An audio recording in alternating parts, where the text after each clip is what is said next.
Hello everyone! Today's video is mostly self-promotion. I will fully admit right now this is mostly just hyping up myself to the point where I'm not even going to do a Patreon shout out in this video because I feel like it's an inappropriate thing when this is not so much like new Transformer content, but me just kind of reminiscing for a little bit. Because 2022 was a huge year for the channel. It's the very first year I have had a video uploaded every single day of the year. And I chalk that up as a giant accomplishment for me because I used to burn out doing doing one video a week. I would burn out doing Toy-Sember, and those were just 3-minute videos. But now, like, the switch got flipped and I've just been on a tear lately and I don't intend to stop. So I wanted to just kind of look back at some of my favorite videos that I did. Now, when I did the Reaper contest for the Beast Box Reaper toy, which by the way, as of this recording, still has a couple days if you want to go enter it. All you have to do is shoot me an email and I'll send you a toy for free if you win. But one of the things I said is I asked people, what is your favorite video of the year that I did? And I got a lot of different responses. A lot of people really like the news roundups. People use me to catch up on their Transformer news for the week. I thank you very much. A lot of people like the Toy Store Life videos, hearing about what it's like to actually work in a toy shop. And then there's a lot of videos where like people were like just really into things like the niche things. I had a few people asking me to do TJOmega again, even though every video I make dies a death in the algorithm. A lot of people really liked the advent calendar videos from last month. So the tastes were all over the place, but there were a few standouts that people kept bringing up. And then there are the ones that are personally important to me. So I'm just gonna go through all the videos that I did in 2022 to give you my favorite choices, as well as some of the most popular ones of the year. So if you missed out on it, if you're new to the TJOmega channel, if you just subscribed in the last month and you wanted to see what you missed out on, here's some of the ones that I thought were really good and some of the ones that are very special to me. We start with the Derek Wyatt box opening. Of course, we start here. When I did this video, I knew I was going to do the video. My friend Edgar was fortunate enough to be in the vicinity. He's able to actually go to the store that bought Derek's toy collection and picked out a few choice things for me. And it was super cool about buying them, like being my mule, buying them through me and then shipping them off to me, which none of that was freebie, by the way. Everything was paid for. But still super cool of him to actually go through the effort of it, because he really wanted to make sure some of these things were preserved by a collector and not like sent up to eBay and doubled in price, because we saw that. We did see people that were trying to like flip Derek's collection on eBay for a profit because his name was on the toy packaging, which is disgusting. So we preserved a few choice elements, including a mint inbox swindle, which is incredibly important to me to have. It's like the one toy that I was thankful to get. So that was awesome to just be able to share that moment with everybody. I had a choice in that video. Was like, do I make no money off of this video and actually tell people what it is, or do I leave Derek's name off of it entirely and actually make a little bit of revenue? And ultimately, I decided it was more important to let people know I'm preserving Derek's toys. I'm preserving a piece of his collection that's important to me, rather than make any kind of money off his name, which I never wanted to do. So that video remains. It's a nice little, it's kind of a sad watch, but I was really happy to be able to make the video. The Here's 10s were one of the best performers. I mean, YouTube loves a good top 10, right? They love a mediocre top 10, which is what Here's 10 tends to be. But the one about rip-off lines trying to be Transformers, I think, was hit a particular nerve with a lot of people, because we've seen a lot of them in the past, and we've seen them try to be Transformers. And this one, like, it's a Tobot, and Tobot doesn't try to be Transformers, but in that toy's case, it's very clearly just Cybertron Evac. And here's the thing, I might be able to do another one of those. Transforming toys is such a popular genre. I might be able to do it because even now, just doing like cursory Google searches for unrelated things, I'm coming across more things that were trying to imitate the Transformers, either directly as transforming robots or trying to emulate the play pattern without that complex engineering. So there's a lot. I might be able to do it again if I can pull up enough toy lines, but that one in particular for the Here's 10s I think did really well. There's a bunch of top 10s I think would be fun to do. I might get into some like more random and eccentric ones for the coming year. So that might be that might be fun. Let's see. Transforming a toy without removing it from the box. I want to do more of these like crazy concept things where like I don't really have a plan going in. It's just like, wouldn't this be funny? So this is basically my way of mocking the current packaging situation with Transformers. The open box, the very loose connections, and just how much extra space is in the box that is, largely unnecessary. I wish I handled it a little bit better. I didn't think about doing a 2-cam setup to let you see what I was doing on top of the box. That is my mistake. If I do this again, I don't know why I would do this again. This was a mess. I kind of proved my point with doing it once. And I don't think any of the upcoming Legacy Evolutions are going to allow that, because now they're like super buried in the cardboard backing. So I don't think it's as possible now. But it was fun to do. It was like one of those bizarre concept videos that I need to come up with more of. But I hope people liked it, because it was weird is what it was. Some of the deep dives were fun to do. Trying to go back through Transformer history, connecting dots, speculation videos, like things like that are always entertaining. But I think trying to dig up the 6th Dinobot that we're getting with these core class combiner Dinobots, that one was fun. Now, the ultimate conclusion was that it was going to be named Scar, and it's going to be an Ankylosaurus, because it does seem very obvious this combiner set is designed to eventually be retooled into Dino King. So an Ankylo would be the one that's missing out from the package. I would love to see it. I think it'd be a great way of reusing a set of Dinobots, especially that small size, because Dino King was a small combiner. And yeah, it was fun. It was fun digging through like all the different alternate Dinobots from over the years to see how likely it was for them to actually see like a full promotion into being a 6th Dinobot on a toy shelf. Maybe I'm wrong. We have not heard hide nor hair of any of the Dinobot combiners since making that video. So for all I know, they've completely changed gears, or I'm completely wrong. I guess we will wait and find out. I have been very fortunate to run into some very, very cool people who are willing to share their material with me, especially TF Raw has been fantastic. You can look him up at Walrus Law on Twitter, and he does a ton of archival stuff, a lot of lost media for Transformers, and archives a ton of things like this. Like the G1 concept art video I did was thanks to him and his archives, and there was a tremendous amount of stuff that I could have gone through, and I could still comb through those and find another video to make. But being able to see some of those older Gen 1 concepts and like what could have been and how they evolve, like how this guy ended up becoming 6-shot at one point. Fascinating stuff, like to really understand how much work and effort went in to just the basic look of the characters before we ever got to see them as a toy. And it's really telling of just how much work goes into a Transformer that I don't think you really appreciate when you're just combing through them at Walmart and seeing which ones you don't have yet.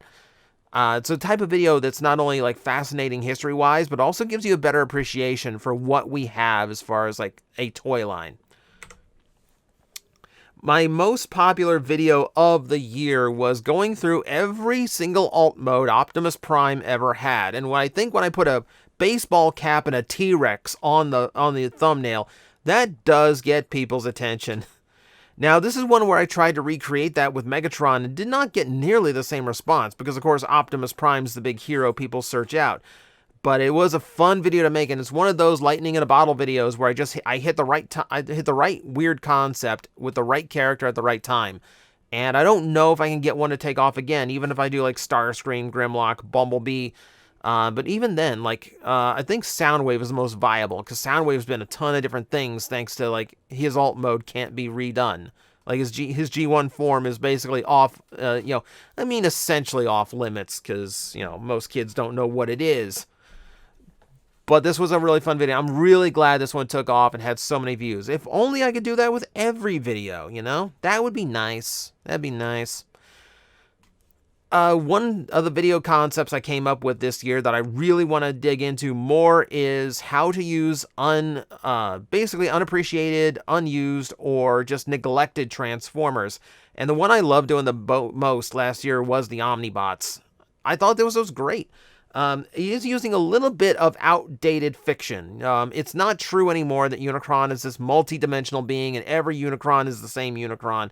That's not necessarily true in this regard, but it used to be part of the fiction, and I loved taking that part of the fiction and combining it with what the Omnibots were done, because we knew they were dimension hoppers too, from the very little bit of fiction they got. But to be able to take, like, the only bit of fiction they got in the original G1 run was the fact that they had to travel to a different dimension, which was the mail-away platform's excuse for why they wouldn't be available to order anymore. So it's just by using that language, we craft this, what I thought was a really cool way of not only tying them into the greater Transformer universe, but giving Sideways, another underutilized character, a really cool thing to do and a really cool set of nemesis to chase them around the multiverse. This was a fun idea, and I would love to figure out other ones like this, like to take that little bit of a character and turn it up to 11 like that. That, I think, is a lot of fun. And I was really happy that worked out. This one was more recent, but this was also a nice challenge. Someone through my Patreon made a request for me to give Waspinator his own episode, and it was a fun challenge. I don't know how many other characters this is viable with, but I'd love to do this again down the line. Just to be able to take again, I think the fiction, the old fanfic writer in my brain loves to take these ideas, these underutilized characters, and these stories that never got told and actually try to fill them in.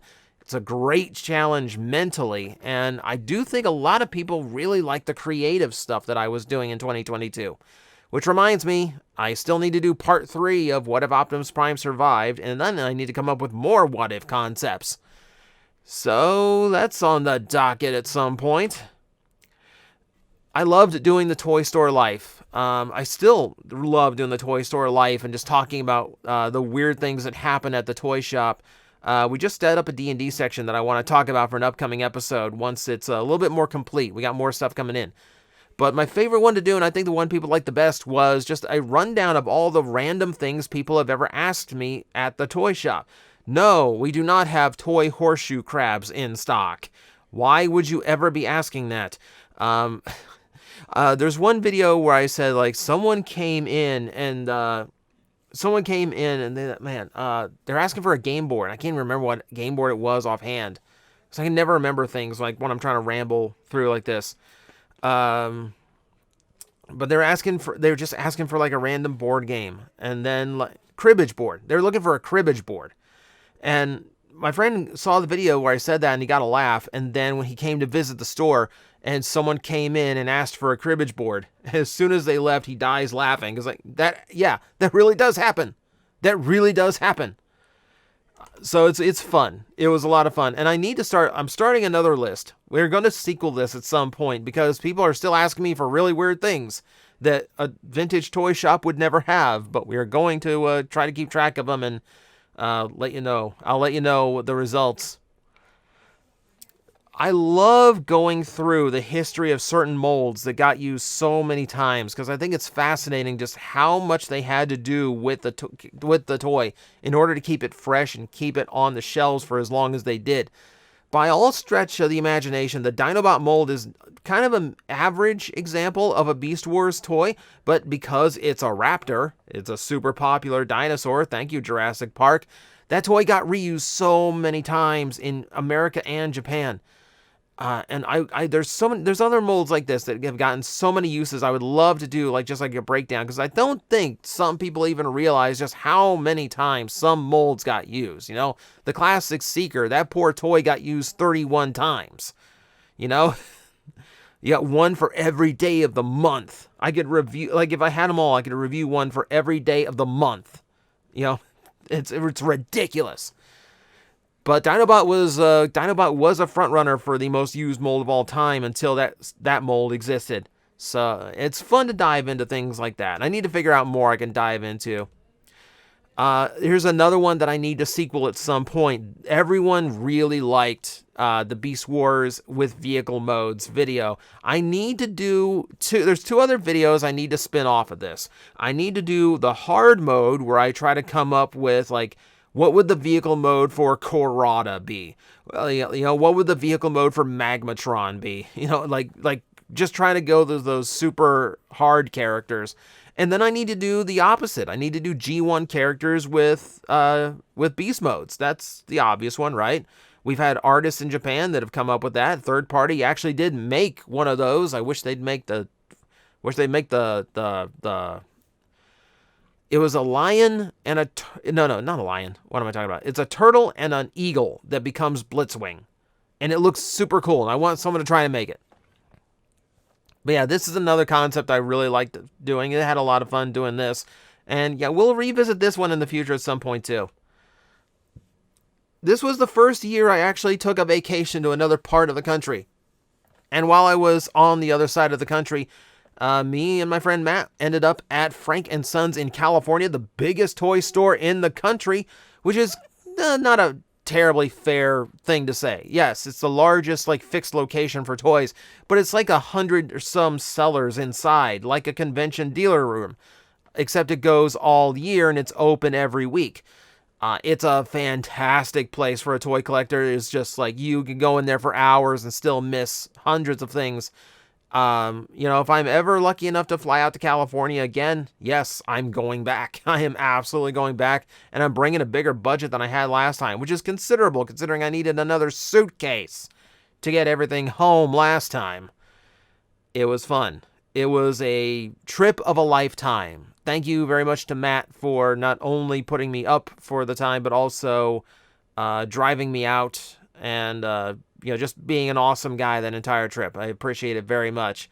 Never will forget it, ever. I play the devil's advocate. I knew this would get people mad, and that's the intention of the video. I knew it would be upsetting to say anything along the lines of, you know, GoBots were actually better than Transformers. I know they're not. Of course they're not. But there are things that GoBots did really well, and I thought it was fun to make a video acknowledging that. Because, yeah, there's actually some reasons why you would prefer a GoBot over a Transformer.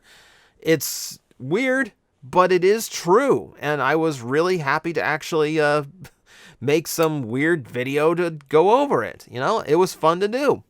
And the reaction was fun. There was a lot of people who saw what I was doing, and a lot of people who didn't. A lot of people who didn't know what a devil's advocate was. It means I know I'm playing for the losing side. I'm probably going to do something GoBot related in 2023. I'm not entirely sure what it is. I just feel like it's inevitable.